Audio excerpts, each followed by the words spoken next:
கிறிஸ்து இயேசுவுக்குள் அன்பானவர்களே, இயேசுவின் ஆசீர்வாத ஊழியங்களின் மூலம் அன்பின் வாழ்த்துக்கள்.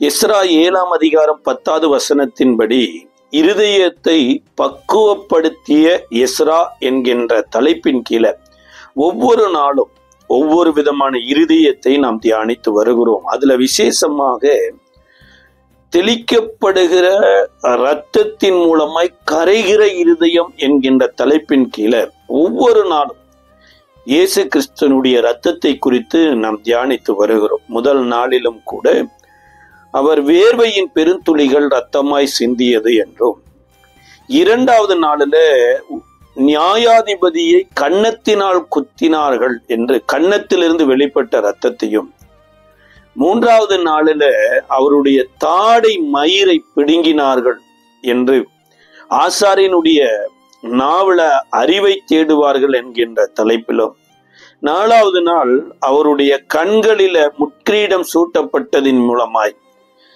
மகிமையானவைகளை பார்க்கக்கூடிய கண்களை உருவாக்க இயேசுவின் ரத்தம் தெளிக்கப்பட்டதும் என்று சொல்லி நாம் தியானித்தோம். இந்த நாளிலும் தியானத்திற்கென்று எஸ்ராவின் புஸ்தகம் 7ஆம் அதிகாரம் 10வது வசனம். கர்த்தருடைய வேதத்தை ஆராயவும் அதன்படி செய்யவும், இஸ்ரவேலிலே கட்டளைகளையும் நீதி நியாயங்களையும் உபதேசிக்கவும் எஸ்ரா தன் இருதயத்தை பக்குவப்படுத்தி இருந்தான். அது நம்மளுடைய இருதயத்துக்குள்ள ஒரு சரியான ஒரு மறுரூபம் வருது, அல்லது சரியான ஒரு தீர்மானம் எடுக்கிறோம் அப்படின்னா, கட்டாயம் பாருங்க, நாம இருதயத்திலிருந்து எடுக்கிற தீர்மானம் ஒருவேளை நல்லதா இருக்குமானா நம்ம அடையக்கூடிய ஸ்தானம் மிகவும் நல்லதா இருக்கும். ஒருவேளை கெட்டதா இருக்குமானா நம்மள மாதிரி உலகத்துல கெட்ட இடத்தை அடைந்தவங்க யாருமே இருக்க முடியாது. பாபிலோன் தேசத்துக்கு போன எல்லா இஸ்ரவேலர்லையும் முக்கியமா தானியேலை குறித்து தான் வேதம் சொல்லுகிறது. ராஜாவின் போஜனத்தினாலே தன்னை தீட்டுப்படுத்த கூடாது என்று தன் இருதயத்தில் தீர்மானம் பண்ணினார். அவர் எடுத்த டிசிஷன், அவருடைய லைஃப் பாருங்க, வேதாகமத்துல கொண்டு வந்துருச்சு. என்றைக்கோ வாழ்ந்த ஒரு மனிதன், கர்த்தர் அந்த மனிதனோடு கூட இருந்தார் என்றோ, அந்த பாபிலோன் தேசத்துல இருந்து இயேசு கிறிஸ்துவனுடைய பிறப்பின் காரியத்தையும் இயேசு கிறிஸ்துவனுடைய 2ஆம் வருகையின் காரியத்தையும் கூட பாபிலோன் தேசத்துல இருக்கிற தானியேலுக்கு தேவன் வெளிப்படுத்தினாராம். ஒருவேளை நம்ம இந்திய தேசத்துல இருக்கலாம், அல்லது வேற எங்க இலங்கை தேசத்துல இருக்கலாம், உலகத்தின் எந்த கடைக்கோடியில இருக்கலாம், அது முக்கியமல்ல. வானமும் பூமியும் கர்த்தருடையது. அப்ப இருதயத்தை கர்த்தருக்கென்று தீர்மானித்திருந்த பாபிலோன் தேசத்தில் இருக்கிற தானியேலுக்கு இயேசு கிறிஸ்துவனுடைய 2ஆம் வருகையை குறித்து தேவன் வெளிப்படுத்தி இருப்பார் என்றால், நம்மளுடைய இருதயத்தையும் நாமளும் பக்குவப்படுத்தி தீர்மானிக்கிற போது இந்தியா தேசத்துல இருக்கிற நம்மளையும் தேவன் ஒரு வெப்பனாய் எடுத்து பயன்படுத்துவதற்கு அவர் சித்தமுள்ளவராய் இருக்கிறார். இப்ப இந்த நாளிலும் கூட இயேசுவினுடைய கைகளிலும் கால்களிலும் கடாவப்பட்ட ஆணி, அதாவது அவருடைய கைகளிலும் கால்களிலும் இருந்து அவருடைய இரத்தத்தை உங்களுக்காக எனக்காக மகா பரிசுத்த ஸ்தலத்தில் தெளித்தாராம். அதை குறித்து மத்தேயு எழுதின சுவிசேஷ புஸ்தகத்தினுடைய 27வது அதிகாரம், மத்தேயு 27வது அதிகாரத்தினுடைய 31 இருந்து 35 வரைக்கும் சொல்லப்பட்டிருக்கிறது. மத்தேயு எழுதின சுவிசேஷ புஸ்தகம் 27ஆம் அதிகாரம் 31 35 வரைக்கும். அவர் மேல் துப்பி அந்த கோலை எடுத்து அவரை சிரசில் அடித்தார்கள். அவரை பரியாசம் பண்ணின பின்பு அவருக்கு உடுத்தின மேலங்கியை கழற்றி அவருடைய வஸ்திரங்களை அவருக்கு உடுத்தி அவரை சிலுவையில் அறையும்படி கொண்டு போனார்கள். போகையிலே சிரேனா ஊரானாகிய சீமோன் எனப்பட்ட ஒரு மனுஷனை அவர்கள் கண்டு அவருடைய சிலுவையை சுமக்கும்படி அவனை பலவந்தம் பண்ணினார்கள். கபாலஸ்தலம் எனப்பட்ட அர்த்தங்கொள்ளும் கொல்கோதா எனும் இடத்திற்கு அவர்கள் வந்தபோது கசப்பு கலந்த காடி நீரை அவருக்கு குடிக்க கொடுத்தார்கள். அவர் அதை ருசி பார்த்து குடிக்க மனதில்லாதிருந்தார். அவரை சிலுவையில் அறைந்த பின்பு அவர்கள் சீட்டு போட்டு அவருடைய வஸ்திரத்தை பங்கிட்டு கொண்டார்கள். என் வஸ்திரங்களை தங்களுக்குள்ளே பங்கிட்டு என் உடைகளின் பேரில் சீட்டு போடுவார்கள் என்று தீர்க்கதரிசியினால் உரைக்கப்பட்டது நிறைவேறும்படி இப்படி நடந்தது. இயேசுவை சிலுவையில் அறைந்த இடம்தான் கொல்கோதா எனப்பட்ட ஒரு இடம்.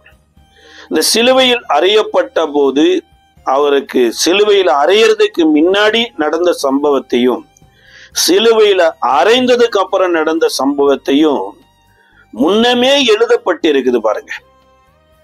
அதாவது இவருடைய வஸ்திரத்தை சீட்டு போட்டு குலுக்கி தேர்ந்தெடுப்பாங்கள் என்கின்ற தீர்க்கதரிசியினால் சொல்லப்பட்டது நிறைவேறுது. அதோடு கூட அவருடைய வஸ்திரத்தை முதலாவது ஒரு ராஜாவினுடைய வஸ்திரத்தை போல வர வஸ்திரத்தை உடுத்தி அவரை பரியாசம் பண்ணி அவரை கிண்டல் பண்ணி யூதருடைய ராஜாவே நீர் வாழ்க என்று சொல்லி இப்படியெல்லாம் ஒரு விதமான பரியாசம் பண்ணி முடித்து அந்த வேடிக்கையான அல்லது கேலி கூத்தான அந்த ராஜ வஸ்திரத்தை கலட்டிட்டு அவர் உடுத்தி இருந்த வஸ்திரத்தை அவருக்கு உடுத்தினாங்க. அதாவது அவர் உடுத்தி இருந்த வஸ்திரம் அவ்வளவு வெண்மையாய் இருந்ததாமா. இங்க 39 அடி 40 அடிக்கு ஒரு அடி குறைவாக அவருடைய முதுகுல அடித்து அவருடைய சரீரத்தை பிச்சை எடுத்ததற்கு அப்புறம் இதற்கு அப்புறம் அவருடைய வஸ்திரத்தை சிலுவையில் அறைந்து அவரை மரண தண்டனைக்கு கொடுக்கும் போகும்போது அவருக்கு கொடுத்து சிலுவையை சுமக்க வைக்கிறாங்க. இப்ப இந்த வெள்ள அங்கி அவருடைய ரத்தத்தினால தொய்க்கப்படுதுங்க. சொல்ல போனா வெள்ளை வஸ்திரம் முழுவதும் வெள்ளையும் சிவப்பும் கலந்த வஸ்திரமா மாறுது. ஆங்காங்கே ஒரு சில இடங்களை தவிர மற்ற எல்லா இடங்களிலும் இயேசு தன்னுடைய ரத்தத்தினாலேயே தன்னுடைய வஸ்திரத்தை கலர மாத்துறார். அதாவது இவர்கள் உலக ராஜாவினுடைய வஸ்திரமாகிய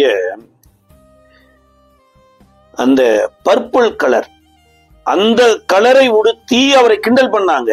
ஆனா இவர் உண்மையாகவே இவர் ராஜாதான் என்பதற்கு அடையாளமா இவருடைய ரத்தத்தையே இவருடைய வஸ்திரத்தை கலர் சேஞ்ச் பண்றார். இதற்கு அப்புறம் தான் சிலுவையில வந்ததுக்கு அப்புறம் இவருடைய வஸ்திரத்தை கலட்டுறாங்க. இந்த சம்பவத்தை வேதம் எப்படி வர்ணிக்குதுன்னா, இந்த சம்பவங்களை பார்த்த ஸ்திரீகள் தூரமாக நின்றாங்களாம். தூரமா நின்றாங்க அப்படின்னா ஒரு பெண் ஒரு ஆணினுடைய நிர்வாணத்தை பார்க்க கூடாது.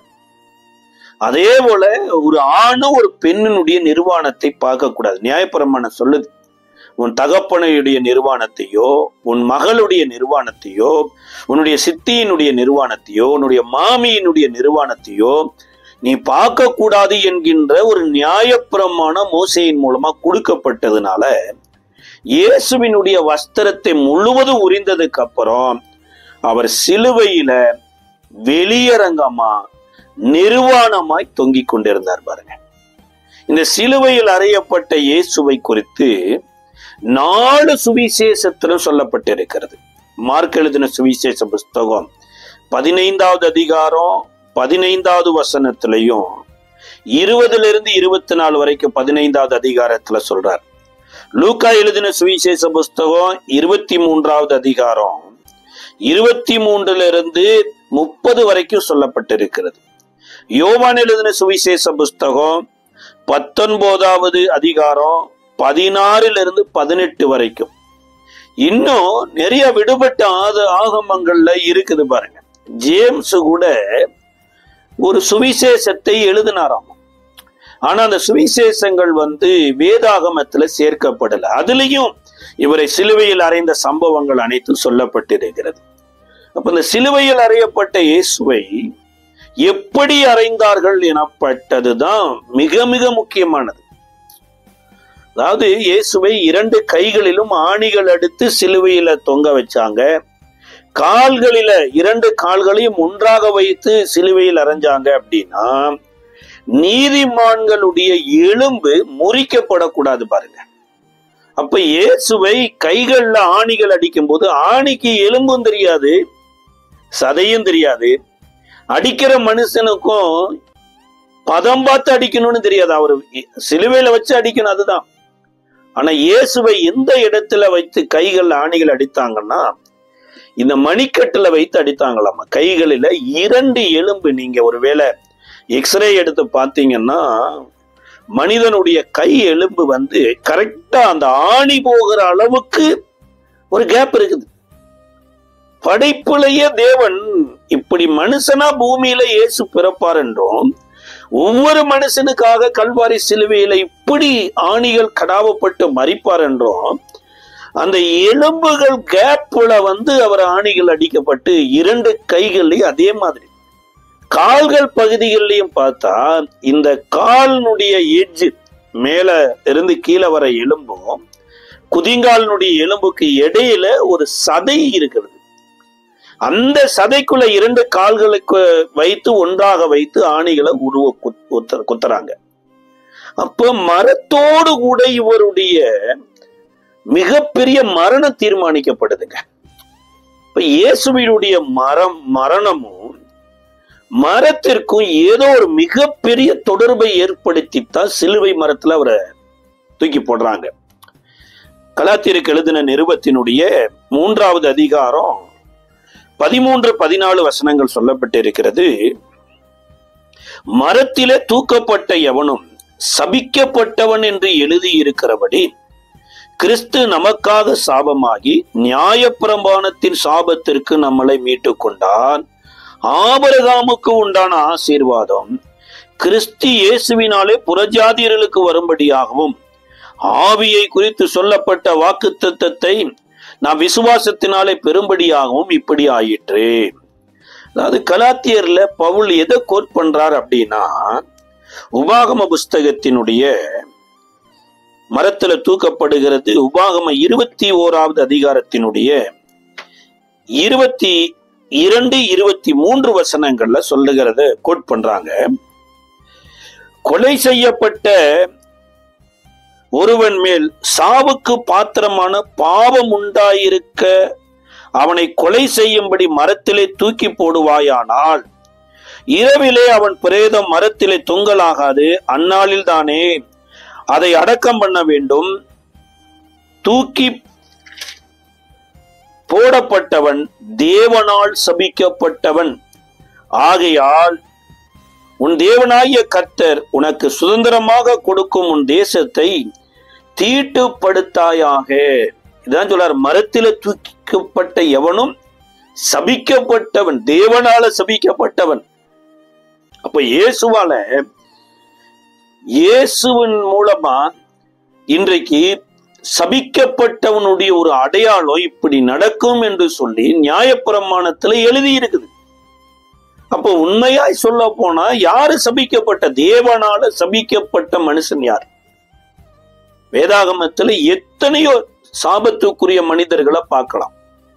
அந்நியர்களுடைய நிலத்தை அபகரிக்கிறவன் சபிக்கப்பட்டவன். மற்ற எத்தனையோ சபிக்கப்பட்டவன் லிஸ்ட உபாகமத்துல 1 by 1 கொண்டு வர்றார்.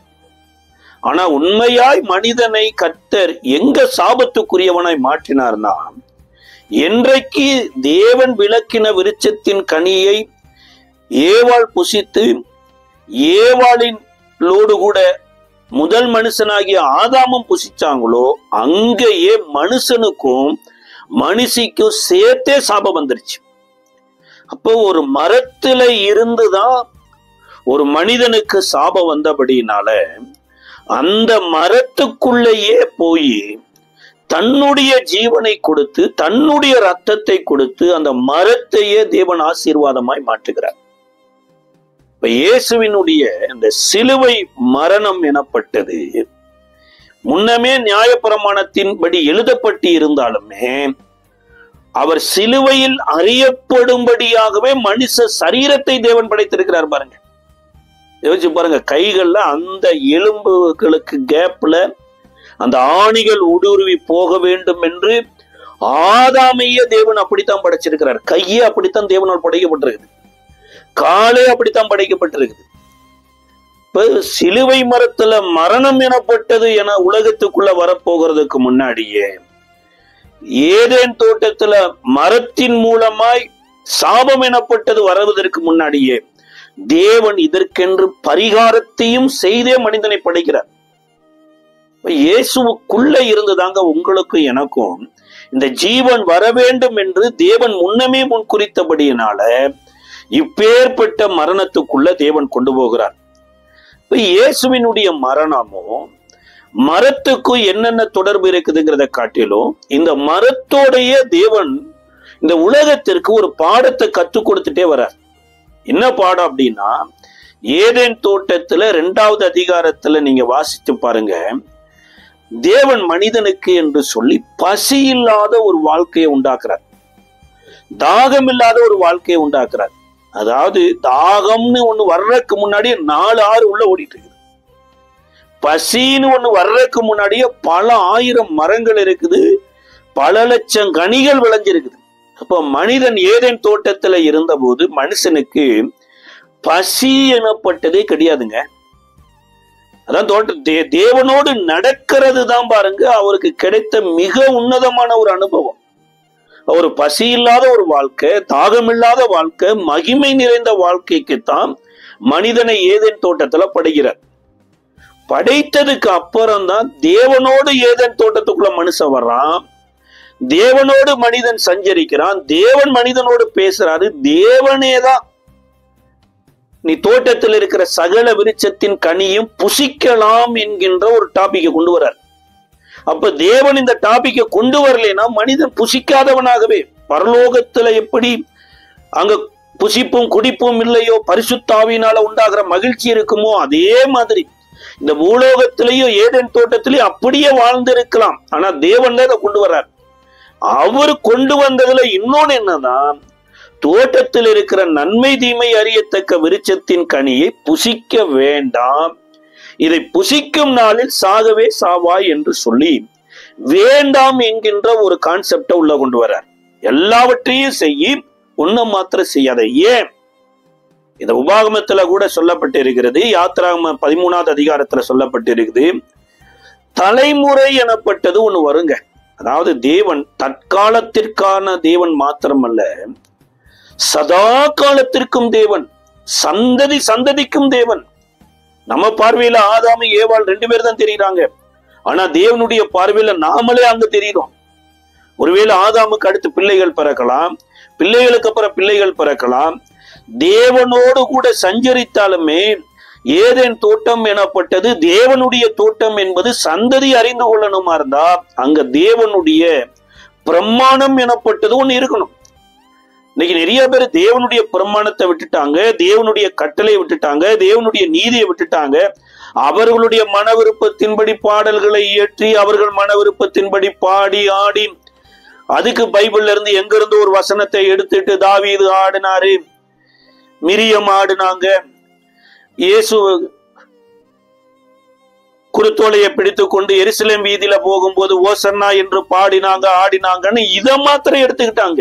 ஆனா தேவன் படைப்புலயே பாருங்க, சகல விருட்சத்தின் கனியை புசிக்கவே புசிக்கலாம், நன்மை தீமை அறியத்தக்க விருட்சத்தின் கனியை புசிக்க வேண்டாம், இதை புசிக்கும் நாளில் சாகவே சாவா என்று கட்டளையும் நீதி நியாயங்களை ஏன் ஏற்படுத்தினார்னா இதை ஏன் புசிக்க கூடாதுன்னு மனுஷனுடைய சந்ததியில வரக்கூடிய ஜெனரேஷன் கேட்பாங்க.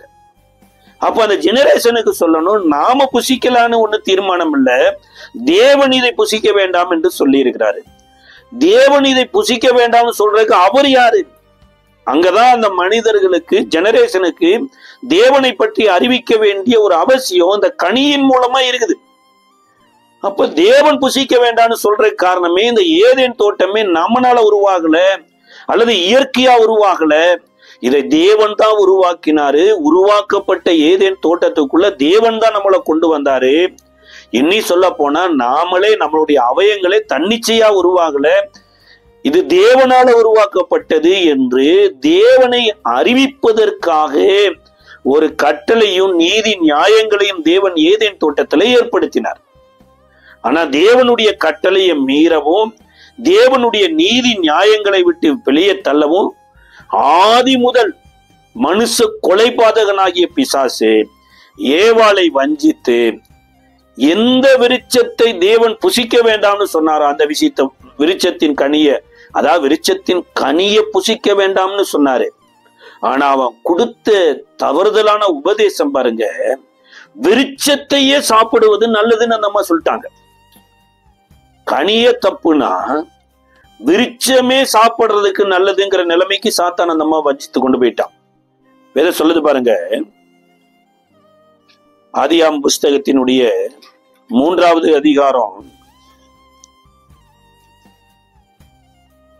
6வது வசனம், அப்பொழுது ஸ்திரியானவள் அந்த விருட்சம் புசிப்புக்கு நல்லதும் பார்வைக்கு இன்பமும் புத்தியை தெளிவிக்கிறதற்கு இச்சிக்கப்படத்தக்க விருட்சமுமாய் இருக்கிறது என்று கண்டு அதன் கனியை பறித்து புசித்து தன் புருஷனுக்கும் கொடுத்தால் அவனும் புசித்தான். மரத்தையே சாப்பிடலாம் பிரதர் அப்படிங்கிற ஒரு டாபிக். அதாவது பொய் பேசுவதே பாவம் என்று மனசாட்சியில இருந்த காலம் போய் தாவீது பாருங்க, பத்சேபாளனுடைய கணவனை கொலை செய்வதற்கு தன் கையில லெட்டரை எழுதி கொடுத்து அனுப்புற அளவுக்கு அந்த பாவம் அந்த மனுஷனை ஆக்கிரமிச்சு மேற்கொண்டுருச்சு. இதே தாவீதுதான் ஒரு நாள் சவுலினுடைய வஸ்திரத்தின் ஓரத்தை வெட்டுவதற்கு இருதயம் துடித்து கொண்டிருந்தது. அப்ப நிறைய நேரங்களில் நம்மளுடைய வாழ்க்கையில ஒரு சின்ன தவறே நம்ம மனசாட்சியை சூடு போட்டு கொண்டிருந்தது. இன்றைக்கு பெரிய பெரிய பாவமே பாவம் இல்லைங்கிற நிலைமைக்கு, அதான் மனசாட்சியில செத்த மனசாட்சின்னு இருக்குதுங்க, சூடுண்ட மனசாட்சி, அந்த நிலைமைக்கு போயிடுச்சு. இப்ப சாத்தானுடைய சத்தத்தை கேட்டு முதல் ஸ்திரிக்கே அந்த மனசாட்சி போய் இப்ப கடைசியா நிர்வாணி ஆயிட்டாங்க. அப்ப ஏதேன் தோட்டத்துல மரத்துல இருந்துதான் பிரச்சனை ஆரம்பிக்குது. இரண்டாவது, மனிதர்களுடைய இருதயத்தின் நினைவுகள் நித்தமும் பொல்லாதாயி மனுஷனை பூமியில படைச்சதற்காக தேவன் விசனப்பட்டு தேவன் ஒரு தீர்மானம் எடுக்கிறார். அந்த நாட்கள்ல தேவனுடைய கிருபை நோவாவுக்கும் நோவாவினுடைய குடும்பத்திற்கு இருந்ததுனாலதான் கொப்பேர் மரத்தால ஒரு கப்பல், ஒரு பேழையை செய்யும்படி நோவாவுக்கு கட்டளை கொடுக்கிறார். அதாவது இந்த பேழை செய்ய வேண்டும் என்கின்ற கற்பனை நோவாவினுடையது இல்லை. இன்னி சொல்ல போன நோவா பேழைய பார்த்ததே கிடையாது. அப்ப பார்க்காத ஒரு பேழைய தேவன் செய்யும்படியா நோவாவுக்கு ஒரு கற்பனையை கொடுத்து, அதன் நீளம் இத்தனை அகலமோ, இதன் அகல இத்தனை அகலமோ, இதன் உயர இத்தனை முழமோ, இதன் கீழறை இப்படியும் மேலறை இப்படியும் என்று சொல்லி அநேக வருடங்கள் நோவா இரவு பகலும் இந்த வேலையை செஞ்சிட்டு இருக்கிறார். நோவாவின் காலத்துல அவரவர் வேலையில பயங்கர பிஸி. ஆனா நோவாவுக்கு இந்த வேலை தான் பிஸியா இருக்கிறார். எல்லாம் கிண்டல் பண்றாங்க, பரியாசம் பண்றாங்க. ஏன் சார், என்ன சார் இது, உலக தோற்றம் முதற்கொண்டு இதுவரைக்கும் ஒரு டிராப் கூட மழை வரல, நீங்க பார்த்தா மழை வரும்னு சொல்றீங்க, இப்படி ஒரு கப்பலை செஞ்சிட்டு இருக்கிறீங்க, அதாவது செய்யறதே செய்யறீங்க, சமுத்திர பக்கமா கொண்டு போய் கப்பல் செஞ்சாலும் பரவாயில்ல, இது ஒரு டெசார்ட் வனாந்தரம், வனாந்தரத்துல எதுக்கு சார் செய்யறீங்கன்னு ஏகப்பட்ட கிண்டல் செய்து கொண்டிருக்கிறாங்க. கொண்டு மறந்துடாதீங்க, தேவன் ஒரு மனிதனை பக்குவப்படுத்துறாருன்னு வச்சுக்கோங்க. அவன் செய்யறது சில நேரம் முட்டாள்தனம் மாதிரி உலகத்துக்கு தெரியலாம். ஒரு இடத்துல சொல்லுது, தேவனுடைய பைத்தியமே உலகத்தின் ஞானத்தை காட்டிலும் பெரிதா இருக்குமாமா. தேவனுடைய பைத்தியமே உலகத்தின் ஞானத்தை காட்டிலும் பெரிதா இருக்குமானா தேவனுடைய ஞானம் எப்படி இருக்குன்னு யோசிச்சு பாருங்க. அன்றைக்கு இயேசுவின் இடத்துல பஸ்கா பண்டிகையை ஆசரிக்கும்படியாய் நீர் எங்க ஆயத்தம் பண்ணி வைத்திருக்கிறீர் என்று சீசர்கள் கேட்கிறாங்க. இயேசுவனுடைய கடைசி பஸ்கா அதுதான். இயேசு 33.5 வருடம் இந்த பூமியில மனுஷ சரீரத்துல இருந்திருக்கிறாங்க. அந்த 33.5 வருடமும் அவர் பஸ்காவை மிஸ் பண்ணவே இல்லையாம். ஏன்னா நியாயப்பிரமாணத்தின்படி ஒவ்வொரு இஸ்ரவேலனும் பஸ்காவை அனுசரிக்கணும். அப்ப இந்த கடைசி பஸ்கா, அதாவது பிரதான பஸ்காவாய் இவர் மரிக்க போகிறாரு. இந்த கடைசி பஸ்காவுக்கு அப்புறம் இந்த பஸ்காவுடைய ப்ராஜெக்டவே ஸ்டாப் பண்ண போறாரு. இப்ப புதிய பஸ்காவினுடைய காரியங்கள் வரப்போகுது. அதற்கு ஒரு அடித்தளத்தை ஏற்படுத்த போறாரு. அதற்கு என்று சொல்லி ஒரு மனிதன் அவன் ஏன் அந்த மேலறையை ஆயத்தப்படுத்தினா, அந்த மேலறையில எதுக்கு இத்தனை பேர் இருக்கும்படி ஆயத்தப்படுத்தினான்னு தெரியலைங்க. ஒரு 120 பேர் தங்கத்தக்க ஒரு மேலறையை கட்டுறார். அதோடு கூட இந்த பஸ்காவில் அவரு மாத்திரம்தான் இருக்கிறாரு. அவங்க வீட்டுல வேற யார் இருந்தாங்க என்னன்னு சொல்லப்படல. அவர் கம்பளம் எல்லாம் விரித்து வைத்து அவர் தண்ணி குடத்தை கீழே எடுத்துட்டு போறாரு. கால்கள் கழுவுவதற்கு தண்ணீர் தேவை என்று தண்ணீரை எடுத்துட்டு மேல போறார். இயேசுவின் இடத்துல கேட்ட மாத்திரத்துல இயேசு சொல்றாரு, இப்படி நேர்த்தெரு எனப்பட்ட தெருவுக்கு போனீங்கன்னா தண்ணீர் குடம் சுமந்து போடுகிற ஒரு மனுஷனை காண்பாய். அந்த மனுஷன் பின்னாடி போனீங்கன்னா அவன் எல்லாம் ஆயத்தமா இருக்குதுன்னு காமிப்பாங்கிறார். அந்த மனுஷனுக்கே தெரியாது இவங்க வருவாங்க, இவங்களோட இயேசு வருவாங்கன்னு தெரியாது. அப்ப கர்த்தர் நம்ம இருதயத்தை பக்குவப்படுத்துற போது நம் இருதயத்தை பக்குவப்படுத்துற தேவனும் தேடி வருவாருங்க. அதே மாதிரி போய் கண்டுபிடிக்கிறாங்க. மேலறையில் ஆயத்தமா இருக்கு, கம்பளம் விரிக்கப்பட்டிருக்கு. 12 பேரோடு கூட பஸ்காவை ஆசரிக்கிறாரு. பின்னாட்கள்ல அதே மேலறையில தான் 120 பேர் பெந்தெகோஸ்தே நாள்ல அந்த பஸ்காவினுடைய மகிமையில, பிரதான பஸ்காவினுடைய மகிமையில ஆரம்பிக்கிறாங்க. அங்க ஆரம்பித்த இந்த மகிமை இன்றைக்கு கோடான கோடி மக்கள் மத்தியில கடந்து ஓடிடுச்சுங்க. அதே மாதிரி இப்ப நோவாவுக்கு கர்த்தரே பிளான் கொடுத்து தான் செஞ்சுட்டு இருக்கிறார். கொப்பேர் மரத்தால் செய்யப்பட்ட ஒரு பேலை. அநேகர் வேலை கூட செய்தாங்க, ஆனா பரியாசம் பண்ணிட்டே வேலை செய்தாங்க. ஒரு நாள் ஒன்று வந்ததுங்க, நோவாவையும் தேவனால் முன்குறிக்கப்பட்ட மிருக ஜீவன்களையும் வேலைக்குள்ள உள்ள விட்டுட்டு கர்த்தர் கதவடைச்சார்.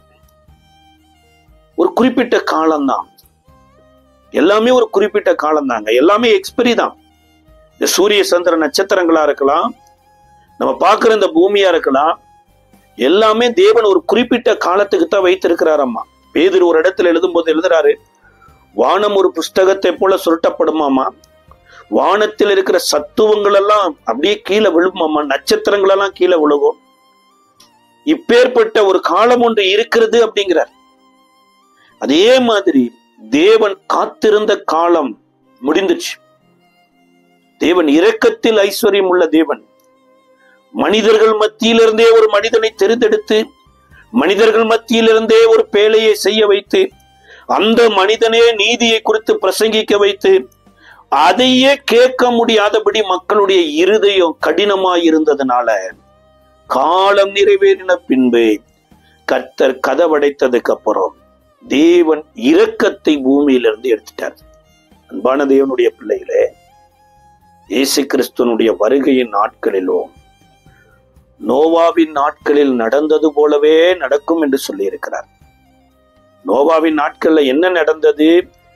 பெண் கொடுத்தாங்க, பெண் எடுத்தாங்க, பயங்கர பிஸியா டிராவல் பண்ணிடு. இது மனிதர்கள் ஒரு டாபிக். இரண்டாவது காரியம், வானத்திலிருந்து ஆழத்திலிருந்து மலைகள் வந்தது. இது இயற்கையினால வந்த சேதங்கள். இதை மாத்திரம் தான் நம்ம பார்த்துக்கிட்டு இருக்கிறோம். இன்னொரு பெரிய விஷயம் என்னன்னா, தேவன் பூமியிலிருந்து இரக்கத்தை எடுத்து விட்டார். இரக்கத்தை எடுத்து விட்டார்னா என்னன்னா, இந்த ஜலப்பிரவாகம் வருகிற போது எத்தனை பெண்கள் கர்ப்பவதியா இருந்தாங்கன்னு தெரியாது, எத்தனை பச்சிளம் குழந்தைகள் இருந்தாங்கன்னு தெரியாது, எத்தனை முதிர் வயது இருந்தவங்கன்னு தெரியாது. எல்லாம் ஐயோ ஐயோ ஐயோ ஐயோன்னு கதறினாங்க. உதவி செய்ய ஒருவருமே இல்லை. இதுதான் அனுகிரக காலம், இதுதான் ரட்சணிய காலம். இந்த அனுகிரக காலத்திலேயும் ரட்சணிய நாட்களிலும் நம்ம இருதயத்தை அடைத்து விட்டோம் என்றால் சார், அதிசீக்கிரத்துல மூன்றாம் தேவாலயம் கட்டப்படுகிற ஒரு கால சூழ்நிலை வந்துருச்சு. இப்ப மூன்றாவது தேவாலயம் கட்டப்படுவதற்கான அத்தனை காலங்களும் நிறைவேறிக்கொண்டே வருது. எருசலேம் தலைநகரமாக அறிவிக்கப்படுகிறது. இப்ப தேவாலயத்தினுடைய உள்ள பலி செலுத்தப்படுவதற்கான ஆடுகள் எல்லாம் எருசலேம்ல பிறக்க ஆரம்பிச்சு விட்டது. கர்த்தர் சொன்ன காரியங்கள் தேசத்துல நிறைவேறி கொண்டிருக்கு. இதெல்லாம் எதை குறிக்கிறது என்றால், புறஜாதியர்களுக்கு கொடுக்கப்பட்ட கிருபையின் நாட்கள் முடிவடைய போகிறது. எப்படி நோவாவின் நாட்களில அந்த ஜனங்களுக்கு கொடுக்கப்பட்ட கிருபையின் காலம் முடிவடைந்த போது அவர்கள் கத்தி கதறின போதும் கர்த்தர் இரக்கமில்லாமல் கண்ணை மூடிவிட்டாரோ? மணவாட்டியாகிய சபை மணவாளன் வருகிற போது ஆயத்தமா இல்லாம மணவாளன் வந்ததுக்கு அப்புறம் போய் கதவை தட்டின போது உங்களை அறியேன் என்று இரக்கமில்லாமல் மணவாளன் போனது போலவும் கிருபையின் காலம் முடிவடைந்ததுன்னா அந்த நாட்களை யாரும் வந்து உதவி செய்ய முடியாதுங்க. இப்படித்தான் இந்த பேழைக்குள்ள வந்தாங்க. இந்த பேழை கதவடைக்கப்பட்டு வானத்திலும் பூமியிலும் வானத்தின் மதகுகளை திறக்கிறார், ஆழத்தின் ஊற்று கண்களை திறக்கிறார். உலகம் பார்க்கக்கூடாத மிகப்பெரிய ஒரு ஜலப்பிரவாகம் 40 நாள் வருது. இந்த பேழை அரராத் என்கின்ற மலையை நோக்கி நகருகிறதுங்க. அங்கிருந்துதான் மனிதரோடு ஒரு புது வானவில் எனப்பட்ட ஒரு உடன்படிக்கையை ஏற்படுத்தி இந்த பூமியில மனுஷனை வைக்கிறார். திரும்பவும் காலம் நிறைவேறுகிற போது ஆபிரகாம் எனப்பட்ட ஒரு மனிதரை தேர்ந்தெடுத்து அந்த சந்ததியை கர்த்தர் கானான் தேசத்தில் வைத்து இந்த உலகம் முழுவதுக்கும் தேவனை அறிவிக்க வேண்டும் என்று சொல்லி தீர்மானித்து எகிப்துல 400 வருடம் அவர்களை வைத்திருந்து இதற்கு பின்பு எகிப்துல வெள்ளியோடு பொன்னோடு புறப்பட்டு வருகிற போதுதான் பரலோகத்துல ஒரு உடன்படிக்கை பெட்டியை தேவன் மோசேக்கு மாதிரியாய் காண்பிக்கிறார். அந்த உடன்படிக்கை பெட்டி எப்படி இருக்க வேண்டும் என்று சொல்லிதான் யாத்திராகமம் 25வது அதிகாரத்தினுடைய யாத்திராகமம் 25ஆம் அதிகாரம் 10 - 16 வரைக்கும் சொல்லப்பட்டு இருக்கிறது. சித்தி மரத்தினால் ஒரு பெட்டியை பண்ண கடவார்கள்.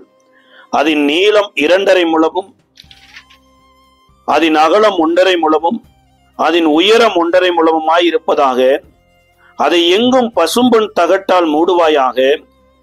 நீ அதன் உட்புறத்தை வெளிப்புறத்தையும் அதனால் மூடி அதன் மேல் சுற்றிலும் பொன்னினால் திறனையை உண்டாக்கி அதற்கு 4 பொன் வளையங்களையும் வார்ப்பித்து அவைகளை அதன் 4 மூலைகளிலும் போட்டு ஒரு பக்கத்தில் 2 வளையங்களும் மறுபக்கத்தில் 2 வளையங்களும் இருக்கும்படி தைத்து சித்தி மரத்தால் தண்டுகளை செய்து அவைகளை பொன் தகட்டால் மூடி அந்த தகட்டால் பெட்டியை சுமக்கும்படி அந்த தண்டுகளால் பெட்டியை சுமக்கும்படி அவைகளை பெட்டியின் பக்கங்களில் இருக்கும் வளையங்களிலே பாய்ச்சக்கடவாய். அந்த தண்டுகள் பெட்டியில் இருந்து கலற்றப்படாமல் அதன் வளையங்களில் இருக்க வேண்டும். இதை குறித்து சொல்றாங்க. உடன்படிக்கை பெட்டியினுடைய மாடல் இது மோசேக்கு கிடைச்ச மாடல் கிடையாது. மோசேக்கு தேவன் கொடுத்த மாடல். அதை யாரு செய்வாங்க அப்படின்னா பெசலெயேல் எனப்பட்ட ஒரு மனுஷன் செய்வான். பெசலெயேல் எனப்பட்ட மனுஷன் கூட எகிப்திலிருந்து விடுதலையாய் வரும்போது அவனுக்கே தெரியாது. இப்படி ஒரு யூகித்து ஆசாரிப்பு கூடாரத்தை செய்வோம், ஆசாரிப்பு கூடாரத்துல இப்படி பிரகாரத்தை செய்யணும், இப்படி உடன்படிக்கை பெட்டி எல்லாம் செய்யணும் என்று அவனுக்கு தெரியாது. ஆனா இங்க என்ன சொல்லப்படுகிறதுனா, முதல் மரத்துல மரண பூமிக்குள்ள வருது, 2வது மரணத்துல ரட்சிப்பு பூமிக்குள்ள வருது, 3வது மரத்துல இருந்து மகிமை பூமிக்குள்ள வருவதற்கு 3வது மரத்தையும் தேவன் சொல்லி மரத்துக்குள்ள இருக்கக்கூடிய இந்த உடன்படிக்கை பெட்டிக்குள்ள இருக்கக்கூடிய காரியங்களையும் சொல்றார். சித்தி மரத்தால செய்யப்பட்டிருக்கணும், ஆனா அது தங்கத்தான முழுகு பூசப்பட்டு இருக்கணுங்கிற. அப்படியே செய்துதான் இந்த உடன்படிக்கை பெட்டி எனப்பட்டது. மோசேயின் நாட்கள்ல மகா பரிசுத்த ஸ்தலத்துக்குள்ள கொண்டு வரப்படுகிறது. இந்த உடன்படிக்கை பெட்டிக்குள்ளதாங்க பொற்பாத்திரத்தில் வைக்கப்பட்ட மண்ணா இருந்தது. இந்த உடன்படிக்கை பெட்டிக்குள்ளதாங்க ஆரோனுடைய துளித்தக்கோல் இருந்தது. இந்த உடன்படிக்கை பெட்டிக்குள்ளதாங்க கர்த்தருடைய கற்பலகை இருந்தது. இப்ப இங்க 3வது எதை கர்த்தர் இங்க கொண்டு வர்றார்னா, சித்தி மரத்தின் மூலமாய் மகிமையை கொண்டு வருகிறார். 4வது ஒரு மரம் தான் கல்வாரி சிலுவையில இயேசு அறையப்படுகிற ஒரு மரம். கலாத்தியர் 3:14 சொல்லப்பட்டபடி இயேசுவினுடைய மரணம் எனப்பட்டது மரத்துக்குள்ள போய் தீர்மானிக்கிறாருங்க. அப்ப மரத்துல போய் மரணத்தை தேவன் தீர்மானிப்பதற்கு அந்த மரம் என்ன மரமா இருக்கும் அப்படின்னு சொல்றாங்கன்னா, ஒருவேளை ஆலிவ் ட்ரீவா இருக்கலாம். ஏன்னா ஜீவனையே கொடுத்துட்டாரு. அதனால ஆலிவ் மரமாக கூட இருக்கு. ஏன்னா பிள்ளைகள் பந்தியை சுற்றி ஒளிவு மர கன்றுகளை போல இருப்பார்கள்னு சொல்லப்பட்டதுனால இயேசு சிலுவையில் மரித்த அந்த மரம் ஆலிவ் மரமா இருக்கலாங்கிறாங்க. ஆனா வேதத்தின்படி இந்த மரம்தான் எனப்பட்டபடி தீர்மானிக்கப்படல. ஆனா இந்த சிலுவை மரம்ங்கிறது என்னத்தை காண்பிக்கிறது அப்படின்னா, எப்படி சித்தி மரம் மகா பரிசுத்த ஸ்தலத்துக்குள்ள உள்ள போனதுக்கு அப்புறம் அது மகிமை நிறைந்ததா மாறுகிறதோ, அதே போல கொப்பேர் மரம் எனப்பட்டது எப்படி ஜலப்பிரவாகம் வந்த போது அது ரட்சிக்கிறதா மாறுகிறதோ, அதே போல தேவகுமாரனாகிய இயேசு சிலுவையில் அறியப்படுகிற அந்த நேரம் வர வரைக்கும் இந்த மரத்துல அவர் கைகளிலிருந்து சிந்தப்படுகிற ரத்தம், கால்களிலிருந்து சிந்தப்படுகிற ரத்தம், அவரை இரட்சகராய் ஏற்றுக்கொண்ட ஒவ்வொருவருக்கும் அவரை போல மகா பரிசுத்த ஸ்தலத்துல உலாவுவதற்கும் அவருடைய சேவையை செய்வதற்கும் நம்மளுடைய மனசாட்சியை சுத்திகரிக்கக்கூடியதா இருக்குதாமா. யாத்ராம புஸ்தகத்தினுடைய 12வது அதிகாரத்தை வாசிங்க. இஸ்ரவேல் மக்கள் எகிப்து தேசத்தை விட்டு விடுதலை ஆகும் போது கடைசி பஸ்காவை அவங்க அனுசரிக்கிறாங்க. அந்த கடைசி பஸ்காவை ஆட்டை யாரு அறுத்து ரத்தம் எடுத்தாங்கன்னா ஆசாரியர்கள் ரத்தம் எடுக்கவே இல்லை. சொல்ல போனா ஆசாரியர்கள் எனப்பட்ட ப்ராஜெக்டே சீனாய் மலையில தான் ஆரம்பிக்குது. அப்ப எல்லோரும் ஆசாரியர்கள், எல்லார் வீடுகள்லையும் அவரவர் குடும்பத்துக்கு தகுந்தாற் போல ஆட்டை தேர்ந்தெடுத்து அதனுடைய கழுத்தை அறுத்து அதனுடைய ரத்தத்தை எடுத்து நிலக்கால்கள்ல பூசி அதனுடைய மாம்சத்தையும் கீரையோடு கூட அன்று இரவே புசிக்க வைத்து, இது எவ்ரி மேன் அங்க மினிஸ்ட்ரி பண்றாங்க, எல்லாருமே ஆசாரியர்கள். ஆனா சீனாய் மலைக்குள்ள மோசே போனதுக்கு அப்புறம் இஸ்ரவேலின் மக்கள் தங்களை வழிநடத்தி கொண்டு போவதற்கு தேவன் வேண்டும் என்று ஆரோனை கேட்டு அவர்கள் அழுது புலம்பினதுனால ஆரோன் எல்லோரிடத்திலும் வெள்ளி தங்கத்தை கேட்டு வாங்கி ஒரு பொன்கன்று குட்டியை செய்யறாரு. இதற்கு அப்புறம் தாங்க ஆசாரித்துவம் எனப்பட்டது கைமாறுது. ஆசாரிய ஊழியத்திற்கென்று ஆரோனையும் ஆசாரிய பணிமுட்டுகளை சுமப்பதற்கு லேவியரையும் கர்த்தர் தீர்மானிக்கிறார். யாத்ராம புஸ்தகம் 29வது அதிகாரம் 24 29 வரைக்கும் ஆசாரிய ஊழியத்திற்கு ஆரோனுடைய முறைமையும் ஆசாரிய பணிமுட்டுகளை சுமப்பதற்கு என்னாகமம் 1ஆம் அதிகாரம் 50வது வசனத்துல லேவியர்களையும் தீர்மானிக்கிறார். அப்ப ஆசாரிய பணிமுட்டுகளை ஒரு யூதன் கூட தொடக்கூடாது. ஆசாரிய பணிமுட்டுகளை ஒரு இஸ்ரவேலன் கூட தொடக்கூடாது. இந்த ஆசாரி பணிமுட்டுகளை சுமக்க வேண்டும் என்றால் அது லேவியர்கள் தான் சுமக்கணும். ஆசாரிப்பு கூடத்தின் மகா பரிசுத்த ஸ்தலத்துக்குள்ள போகணுமா இருந்தா ஆரோனுடைய பிள்ளைகள் தான் இருக்கணும் என்று தேவனே தீர்மானிச்சது. அப்ப கருவறை எனப்பட்டதுக்குள்ள எல்லாரும் உள்ள போயிட முடியாது. தேவனால் முன்குறிக்கப்பட்டவங்க தான் போக முடியும். அதுவும் அவர்கள் போவதற்கு அவர்கள் பிறந்தா மாத்திரம் போதாதுங்க, ஆட்டுக்குட்டியினுடைய ரத்தம் எனப்பட்டது வேணும். இந்த ஆட்டுக்குட்டியின் ரத்தத்தின் மூலமா தான் லேவியர்களே இந்த பணிமுட்டைகளை சுமப்பதற்கு தகுதி பெறுகிறாங்க. அப்ப லேவியர்கள் பிரகாரத்துக்குள்ள இருக்கக்கூடிய பணிமுட்டுகளை சுமப்பதற்கு ஆட்டுக்குட்டியின் ரத்தம் உதவி செய்யுது. மகா பரிசுத்த ஸ்தலத்துல போய் தேவனுக்கு ஊழியம் செய்வதற்கு ஆட்டுக்குட்டியின் ரத்தம் உதவி செய்கிறது. அந்த ஆட்டுக்குட்டியின் ரத்தம் எப்படி தெளிக்கப்பட வேண்டும் என்று சொல்லி லேவியராகமத்துல கர்த்தர் சொல்றாரு. லேவியராகம புஸ்தகத்தினுடைய 4ஆம் அதிகாரம், லேவியராகமோ 4ஆம் அதிகாரத்தினுடைய 6வது வசனமும் எபிரேயர் 12:24 நம்ம பார்க்கிறோம். தன் விரலை ரத்தத்தில் தோய்த்து பரிசுத்த ஸ்தலத்தில் திரைக்கு எதிரே கர்த்தருடைய சன்னதியில் 7 தரம் தெளிக்க கடவான். இதுல எபிரேயருக்கு எழுதின நிருபத்துல எபிரோய் ஆக்கியோன் எழுதும்போது எழுதுறாரு. எபிரேயருக்கு எழுதின நிருபம் 12வது அதிகாரத்துல ஆபேலின் ரத்தம் பேசிப்பதை பார்க்கிறோம், நன்மையானவைகளை பேசுகிற தெளிக்கப்பட்ட ரத்தமாகிய இயேசுவின் ரத்தத்திடத்திற்கு வந்தீர்கள் என்று 24வது வசனம் சொல்லுகிறது. புது உடன்படிக்கையின் மத்தியஸ்தராகிய இயேசுவின் இடத்திற்கும் ஆபேலினுடைய ரத்தம் பேசினதை பார்க்கலாம் நன்மையானவைகளை பேசுகிற ரத்தமாகிய தெளிக்கப்படும் ரத்தத்தினிடத்திற்கும் வந்து சேர்ந்தீர்கள். அது இத பேதுரு கொஞ்சம் விளக்கமா சொல்றாரு. ஒன்று பேதுரு 1ஆம் அதிகாரத்தினுடைய 2வது வசனத்துல, பிதாவாகிய தேவனுடைய முன்னறிவிப்பின்படியே ஆவியானவரின் பரிசுத்தமாக்கலினாலே கீழ்ப்படிதலுக்கும் இயேசு கிறிஸ்துவனுடைய ரத்தம் தெளிக்கப்படுதலுக்கும் தெரிந்து கொள்ளப்பட்ட பரதேசிகளுக்கு எழுதுகிறதாவது, கிருபையும் சமாதானமும் உங்களுக்கு பெருக கடவதாக. அன்றைக்கு ஆட்டுக்குட்டியின் ரத்தம் எப்படி லேவியர்களை பிரகாரத்தின் பனிமுட்டுகளை சுமப்பதற்கு உதவி செய்ததோ, ஆரோனுடைய பிள்ளைகளை எப்படி மகா பரிசுத்த ஸ்தலத்துக்குள்ள போவதற்கு ஆட்டுக்குட்டியின் ரத்தம் உதவி செய்ததோ, ஆட்டுக்குட்டியானவராகிய இயேசுவின் ரத்தம் அவருடைய கைகளிலே இருந்து ஆணிகள் கடாவப்பட்டு அந்த கைகளிலிருந்து வெளிவந்த விரலின் மூலமாய் வந்த ரத்தம் மகா பரிசுத்த ஸ்தலத்துல முன்னறிவித்தபடியே 1000 தூதர்கள் கோடி தூதர்களுக்கு முன்பாக நீங்களும் நான் அவருக்கு சேவை செய்வதற்கு அந்த ஸ்தலத்துல அவரே தன்னுடைய ரத்தத்தை எடுத்து அவரே ஆசாரியராய் போய் அவரே சிந்தினபடியினால இன்றைக்கு கிருபையும் சமாதானத்தையும் அவருடைய ரத்தத்தின் மூலமாய் கொடுத்திருக்கிறார். அது மாத்திரமில்லைங்க, கைகளிலிருந்து சிந்தின ரத்தம் வந்து நமக்கு அவருக்கு ஊழிய செய்ய வைத்தது. ஆனா அவர் கால்களிலே சிந்தப்பட்ட அந்த ரத்தமானது தைரியமாய் கிருபாசன தண்டிலே வந்து நிற்க உதவி செய்கிறது. இந்த மகா பரிசுத்த ஸ்தலத்துல ஒரு மனுஷனும் நிற்க முடியாது.